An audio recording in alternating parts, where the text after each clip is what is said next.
নবান্নে বসে একটা প্লেন রাজনৈতিক নেত্রীর মতোই তিনি বক্তব্য রাখলেন।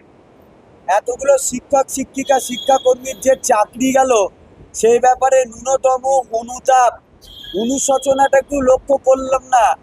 যে তাহলে তিনি কি জানেন না যে এই চাকরিটা তাদের দুর্নীতির জন্য গিয়েছে, ফলে তাদেরকে দেখা করার দরকার, তাদের কথাটা শোনা দরকার, তাদের কাছেও ভালো কোনো পরিকল্পনা থাকতে পারত? শুনলেন না। পরীক্ষার ফরমান জারি করে দিলেন। তারপরে উত্তরপ্রদেশ, ত্রিপুরা, আরো কয়েকটা রাজ্যের উদাহরণ দিয়ে তিনি একটা রাজনৈতিক বক্তব্য দিয়ে চলে গেলেন। তাহলে আমার প্রশ্ন হচ্ছে, তাদের থেকে আপনি আলাদা কিছু নয়। তার মানে আপনাকেও স্বীকার করতে হচ্ছে, যদি তারা স্বৈরাচারী কাজ করে থাকে, তারা অনৈতিক অবৈধ কাজ করে থাকেন, আপনি তাদের ব্যতিক্রম কিছু নয়। তার আপনিও তাদেরই মতো কেউ একজন, যিনি কোনো রকম আপনার সঙ্গে তাদের কোনো পার্থক্য নেই। সেই জায়গায় আপনার কোনো স্ট্যান্ড নেই।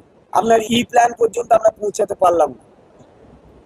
এবার যে পরীক্ষার কথা তিনি বলে গেলেন, ফ্ল্যাট ধরুন 10-15 হাজার শিক্ষক শিক্ষিকা এবং প্রায় 3,500 শিক্ষাকর্মী, তাহলে এই 15,000 শিক্ষক শিক্ষিকা পরীক্ষা দেবে। এতদিন পর্যন্ত তারা সেই জায়গাতেই ছিল, তারা পরীক্ষা দেবে না, কারণ তাদের অপরাধের জন্য তাদের চাকরি যায়নি। আপনাকে ঠিক করতে হবে রাজ্যের মুখ্যমন্ত্রী হিসাবে, আপনার দলীয় দুর্নীতির জন্য এটা ঘটেছে। আপনি কিভাবে আমাদেরকে ন্যায় পাওয়াবেন, এই দায়িত্বটা থেকে আপনি এড়িয়ে যেতে পারেন না। এবার এই সময় পরীক্ষার এখনো সিলেবাস কেউ জানে না। দুয়ারে দাঁড়িয়ে আছে অজস্র এতদিন চাকরি না পাওয়া, পরীক্ষা না হওয়া, তাদের সঙ্গে প্রতিদ্বন্দ্বিতা করতে হবে আমাদেরকে, যারা এখনো পর্যন্ত মানসিকভাবে প্রস্তুতি নয় পরীক্ষা দেওয়ার জন্য। সংখ্যাটা এখন মনে করুন জোর জবরদস্তি আমাদের উপর পরীক্ষা চাপানো হলো, তাতে 2,000 ছেলে চাকরি পেলো, বাকিরা পেলো না। তাদের দায় কে নেবে? তাদের মৃত্যুর জন্য কে দায়ী থাকবে? তাদের ব্যাপারে আপনি কিছু ভেবেছেন? কোথায় গেল আপনার সেই প্ল্যান? আমরা কিচ্ছু জানি না। আমরা মুখ্যমন্ত্রীর এই পরীক্ষা নেওয়ার সিদ্ধান্তের সঙ্গে একমত নই এবং আমরা অবশ্যই এটার বিরুদ্ধে আমাদের আজকে মিটিং হবে। আমরা ঠিক করব আমাদের কি করা উচিত, কারণ এটা চরমভাবে আমাদেরকে অপরা করে দেওয়া, কোনো রকমভাবে আমাদের সঙ্গে সহযোগিতা না করা। উনি বলেছেন যে বিভিন্ন জায়গায় লাঠিপিটা করেছে, আমাদের টিচারদের কি লাঠিপিটা করা হয়নি? তাদের কি রক্ত ঝরেনি? এক তো তাদের দুর্নীতির দায়ে আপনি ফাঁসালেন, আবার তাদেরকে চাকরি না দিয়ে লাঠিপিটা করলেন, এবং এখনো পর্যন্ত তাদের সঙ্গে ন্যূনতম আলোচনার প্রয়োজন মনে করলেন না। না শিক্ষামন্ত্রী না মুখ্যমন্ত্রী, জোর করে যেমন ড্রাফটটা চাপিয়ে দিয়েছিলেন মানে অন্ধকারে, তেমন ড্রাফটের পরিবর্তে এখন জোর করে গেজেট এবং নোটিফিকেশন চাপিয়ে দেওয়া হচ্ছে।